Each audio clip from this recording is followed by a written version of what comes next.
الحمد لله رب العالمين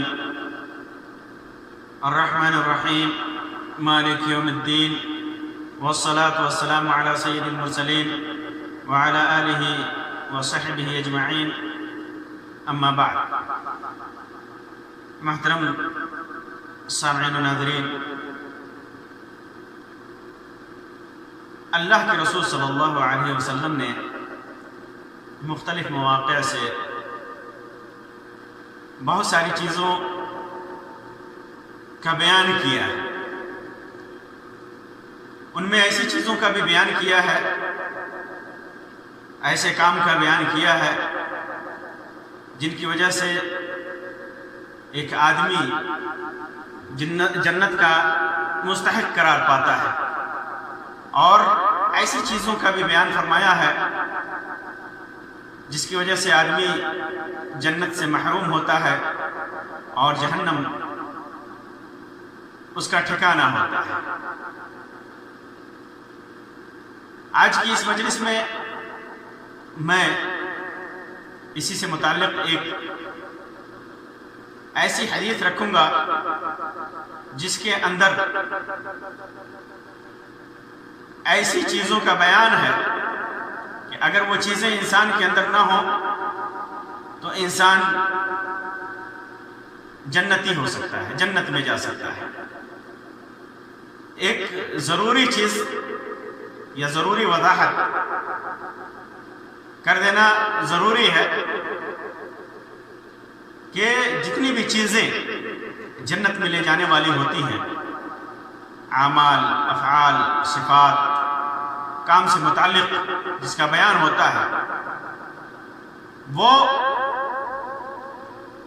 شرک، کفر اور نفاق کے بعد، کیونکہ مشرک، کافر اور منافق یہ جنت میں نہیں جائیں گے، چاہے وہ دنیا میں جتنا نیک عمل کر لیں، جتنا نیک عمل کر لیں، جتنی اچھائیاں کر لیں، ان کے اندر جتنی خوبیاں ہوں، لیکن اگر نفاق ہے یا کفر ہے یا شرک ہے تو پھر وہ جنت کے مستحق نہیں ہوتے اور جہنم ان کا ٹھکانہ ہوتا ہے. یہ ان لوگوں کے لیے ہے جو صفات بیان کیے جاتے ہیں، جو باتیں یا جو کام بیان کی جاتی ہیں کہ فلاں کام انسان کو جنت میں لے جانے والا ہے.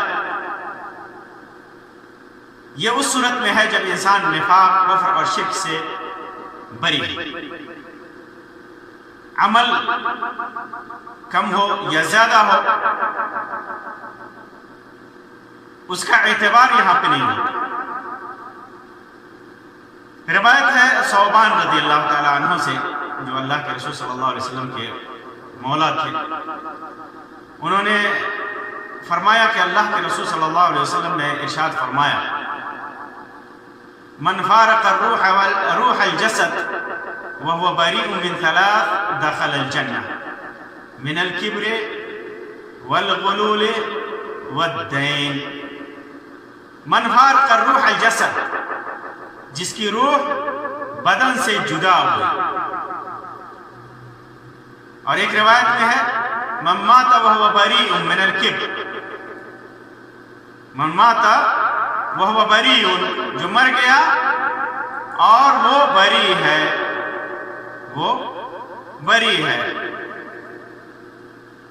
کس چیز سے؟ یہ روایت امام ابن ماجہ نے اور امام ترمذی وغیرہ نے روایت کیا ہے مختلف الفاظ کے ساتھ کہ جو آدمی من فارق الروح الجسد، جس کی روح جسم سے نکلی، یعنی کنایہ ہے یہاں موت سے. دوسری روایت میں صراحت بھی ہے من مات، کوئی آدمی مر گیا اور اس وقت تین چیزیں اس کے اندر نہیں ہیں، تین چیزوں سے وہ بری ہے، تین چیزوں سے خالی ہے. اور وہ تین چیزیں کیا ہے؟ اور تین چیزوں سے خالی ہے تو کہاں جائے گا؟ وہ جنت میں جائے گا، وہ جنت میں جائے گا، جنت میں داخل ہوگا. اور وہ تین چیزیں ہیں من الکبر والغلول والدین. کبر ہے، گھمنڈ ہے، گھمنڈ. غلول مال غنیمت میں خیانت کرنا، دین قرض۔ اس کا الٹا مطلب یہ ہوا کہ آدمی اگر مرتا ہے اور ان تین چیزوں کا ارتکاب کرتا ہے تو پھر وہ جنت سے محروم ہوگا، جنت سے محروم ہوگا، جہاں پہلے ہی حساب و کتاب میں لوگ جنت میں جائیں گے۔ اس کی صراحت میں آگے کرتا ہوں۔ من فارق الروح الجسد، جس کی موت ہوئی اور ان تین خصلتوں سے وہ بری ہے، خالی ہے، ان تین عیوب سے وہ خالی ہے۔ اور یہ تین چیزیں اگر کسی نے ارتکاب کیا، یہاں ایک بات کی وضاحت اور ضروری ہے کہ ان تین چیزوں کا ارتکاب کیا اور پھر توبہ کر لیا لیکن حقوق ادا نہیں کیے، تب بھی اسے سزا ہوگی۔ حقوق ادا کرنا ضروری ہے بعض چیزوں میں، تو داخل الجنہ، یعنی اللہ تبارک و تعالیٰ نے اس کے لیے جنت کو لازم کر رکھا ہے، واجب کر رکھا ہے۔ پہلی چیز بیان کی کبر، گھمنڈ کا معاملہ بڑا نازک ہے، بہت بڑا ہے، نازک ہے، اس کا شر، اس کی برائی بہت بڑی ہے۔ کبر جو ہے، گھمنڈ، تکبر، یہ بڑے گناہوں میں سے ہے۔ اللہ تبارک و تعالی فرماتا ہے سأصرف عن آیاتی الذین یتکبرون فی الارض بغیر الحق، اور ایک جگہ فرماتا ہے وسیق الذین کفروا الی جہنم زمرا حتی اذا جاؤوها فتحت ابوابها وقال لهم خزنتها الم یأتکم رسل منکم یتلون علیکم آیات ربکم وَيُنذِرُونَكُمْ لِقَاءَ يَوْمِكُمْ هَذَا قَالُوا بَلَى وَلَكِنْ حَقَّتْ كَلِمَةُ الْعَذَابِ عَلَى الْكَافِرِينَ قِيلَ ادْخُلُوا أَبْوَابَ جَهَنَّمَ خَالِدِينَ فِيهَا فَبِئْسَ مَثْوَى الْمُتَكَبِّرِينَ۔ اللہ تعالیٰ فرماتا ہے کہ جو کافر ہیں دوزخ میں، جہنم میں گروہ در گروہ ہانکے جائیں گے، انہیں ہکایا جائے گا گروہ در گروہ جہنم میں کافروں کو، یہاں تک کہ جب اس کے پاس آئیں گے، جہنم کے پاس، تو اس کے دروازے کھول دیے جائیں گے اور ان سے اس کا داروغہ کہے گا کیا تمہارے پاس تمہیں میں سے رسول نہیں آئے تھے جو تمہیں تمہارے رب کی آیتیں پڑھ کر سناتے تھے؟ اور آج کے دن پیش آنے سے، آج کے دن آنے سے تمہیں ڈراتے تھے، آج کے دن کے خوف سے تمہیں ڈراتے تھے؟ کہیں گے کہ ہاں، لیکن عذاب کا حکم علم ازلی میں اللہ تبارک و تعالیٰ کے ہاں منکروں پر ہو چکا ہے۔ کہا جائے گا جہنم کے دروازوں میں داخل ہو جاؤ اور اس میں سدا رہو۔ فَبِئْسَ مَثْوَى الْمُتَكَبِّرِينَ، فَبِئْسَ مَثْوَى الْمُتَكَبِّرِينَ، تکبر کرنے والوں کا کیا ہی برا ٹھکانہ ہے، تکبر کرنے والوں کا، گھمنڈ کرنے والوں کا کیا ہی برا ٹھکانہ ہے۔ تو جو انسان تکبر اختیار کرتا ہے، طاعت سے بھاگتا ہے، دین پر تمسک سے گھمنڈ اختیار کرتا ہے۔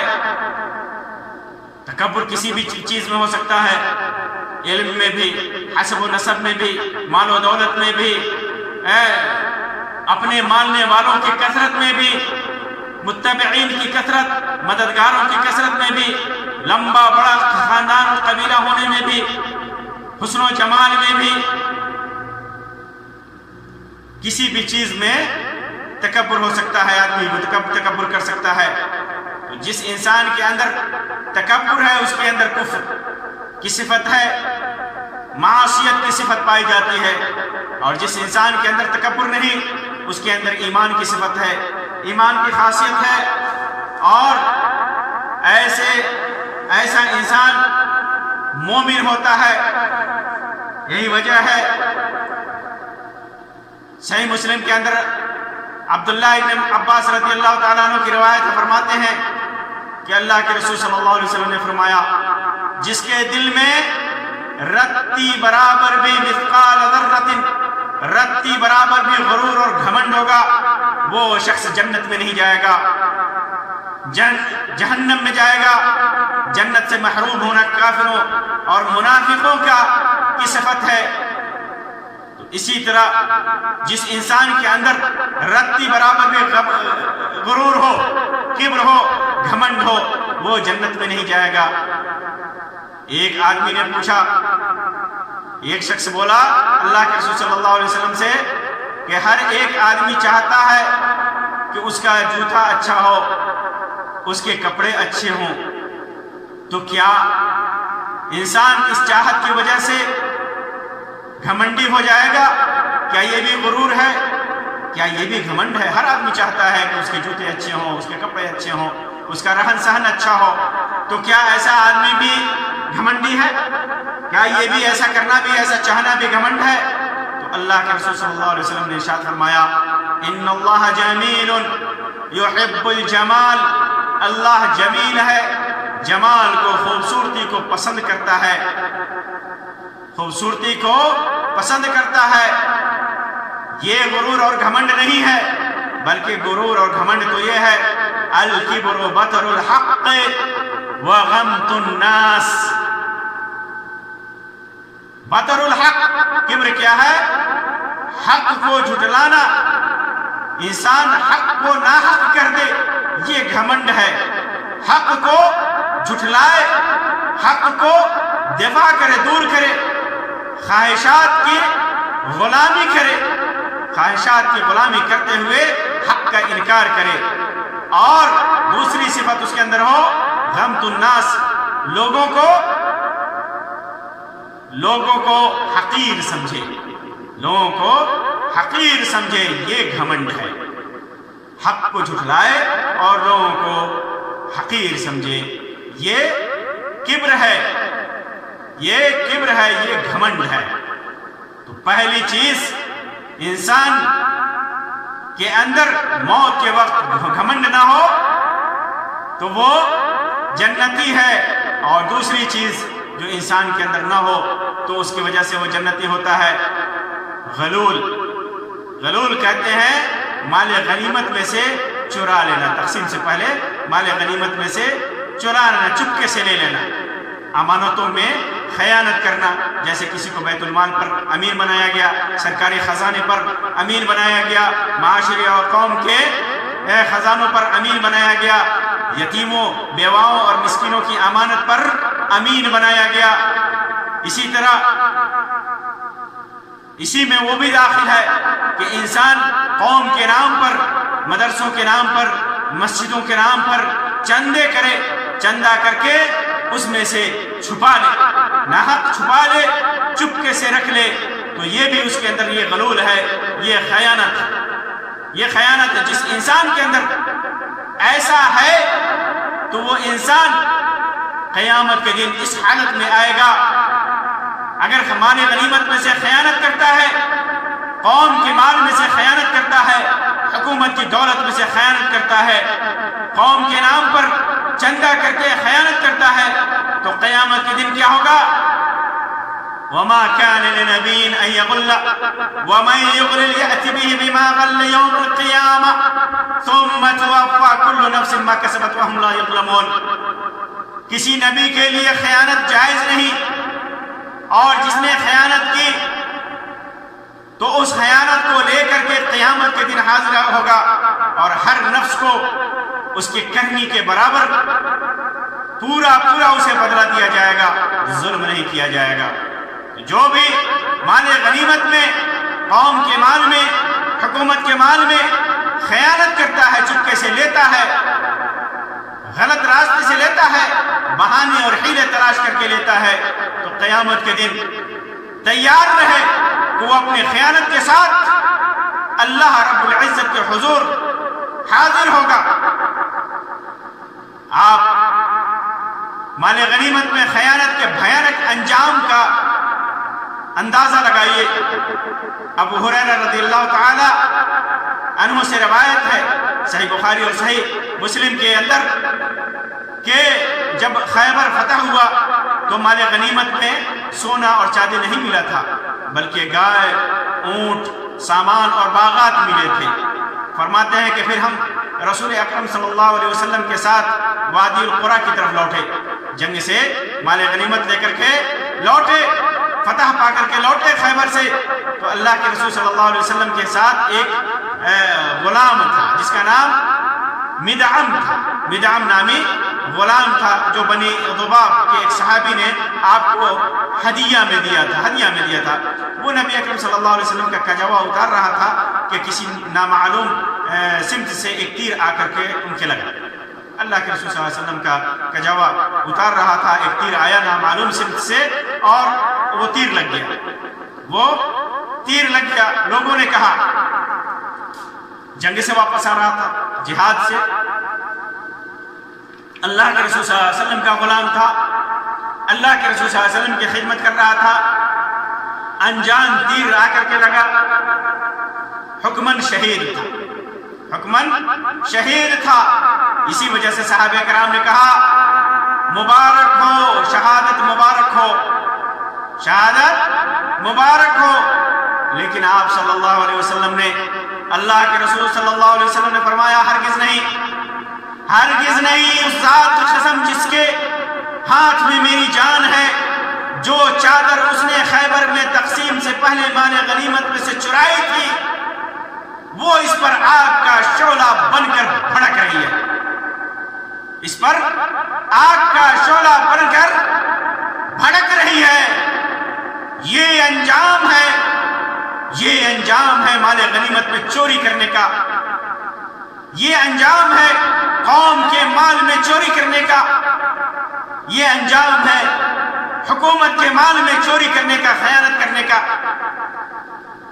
یہ سن کر ایک دوسرے صحابی جو ایک یا دو تسمے لے کر نبی اکرم صلی اللہ علیہ وسلم لیے تھے، وہ لے کر کے نبی اکرم صلی اللہ علیہ وسلم کے خدمت میں حاضر ہوئے اور انہوں نے عرض کیا کہ یہ میں نے اٹھا لیے تھے اللہ کے رسول صلی اللہ علیہ وسلم، یہ ایک یا دو تسمہ جو میں نے لے لیے تھے، اٹھا لیے تھے۔ اللہ کے رسول صلی اللہ علیہ وسلم فرمایا کہ یہ بھی جہنم کا تسمہ بنتا، اگر تو نے واپس نہیں کیا ہوتا تو یہ بھی جہنم کا تسمہ بنتا، یہ بھی جہنم کی آگ بن جاتا۔ تو یہ دوسری خصلت ہے جو موت کے وقت انسان کے اندر نہ ہو تو انسان جنتی ہے، اور اگر ہو تو انسان جنت سے محروم ہوگا، جہنم کا ایندھن بنے گا۔ اور تیسری خصلت جو اللہ کے رسول صلی اللہ علیہ وسلم نے فرمائی، قرض،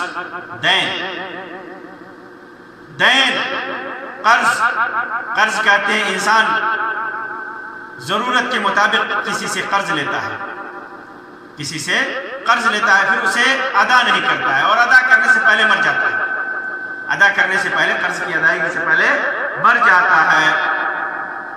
تو ایسا آدمی جو قرض لیا ہو اور طاقت اور وسعت کے باوجود اسے ادا نہ کیا ہو یا مرنے سے پہلے اسے معاف نہ کرایا ہو، تو پھر ایسا انسان جنت میں نہیں جائے گا، ایسا انسان جنت میں نہیں جائے گا۔ جس انسان کے اوپر قرض نہ ہو وہ جنت میں جائے گا۔ ابو قتادہ رضی اللہ تعالیٰ عنہ سے مروی ہے، ارشاد فرماتے ہیں کہ ایک شخص نے اللہ کے رسول صلی اللہ علیہ وسلم سے کہا، یا رسول اللہ، اگر میں اللہ کے راستے میں مارا جاؤں تو کیا میرے گناہ معاف ہو جائیں گے؟ تو آپ صلی اللہ علیہ وسلم نے فرمایا، ہاں، اگر تو مارا جائے اللہ کے راستے میں اللہ کی راہ میں مارا جائے، صبر کے ساتھ، نیت خالص ہو، اللہ کے لیے نیت خالص ہو، خلوص دل کے ساتھ تم جہاد کر رہے ہو، دشمن کے سامنے صبر کے ساتھ ڈٹے ہوئے ہو، پیٹھ موڑ کر کے بھاگ نہیں رہے ہو، تو تمہارے گناہ معاف ہو جائیں گے۔ پھر اللہ کے رسول صلی اللہ علیہ وسلم نے جب وہ جانے لگا تو اسے بلایا اور کہا کہ تو نے کیا کہا؟ بلانے کے بعد پھر کہا کہ تو نے کیا کہا تھا، کیا سوال کیا تھا؟ تو اس آدمی نے کہا کہ اگر میں مارا جاؤں، اللہ کے راستے میں مارا جاؤں، تو کیا میرے گناہ معاف ہو جائیں گے؟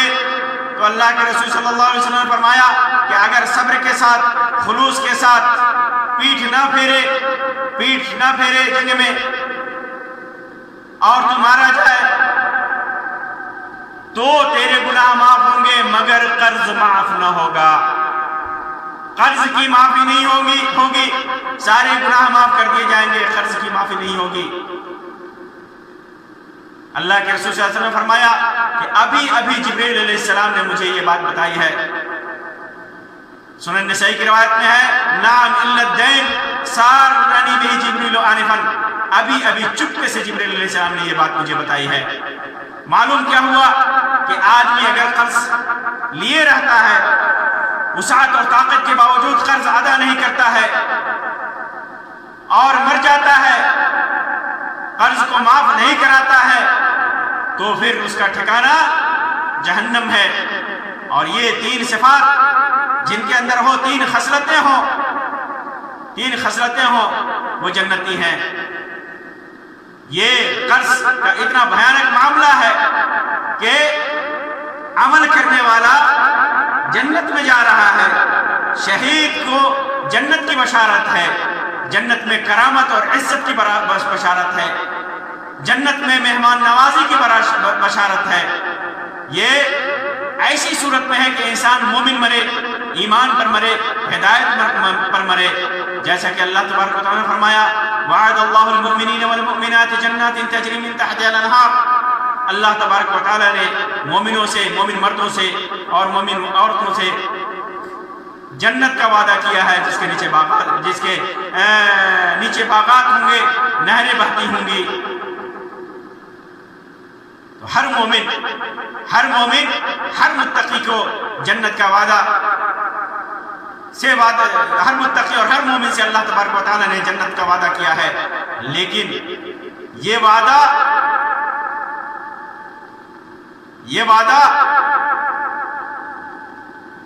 ساقط نہیں ہوتا۔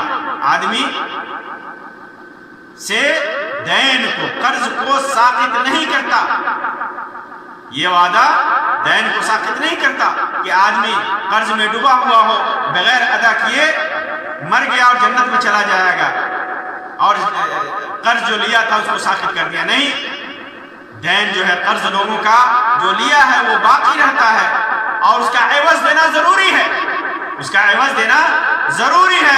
اپنی زندگی میں اس قرض کو ادا کر دے، یا وصیت کر کے جائے کہ اس کے ترکے میں سے اس کی وراثت میں سے اس کے قرض کو ادا کیا جائے۔ اور اگر اس سب کی وسعت نہیں ہے، طاقت نہیں ہے، تو پھر قرض خواہ سے اپنے قرض کی معافی دلائے۔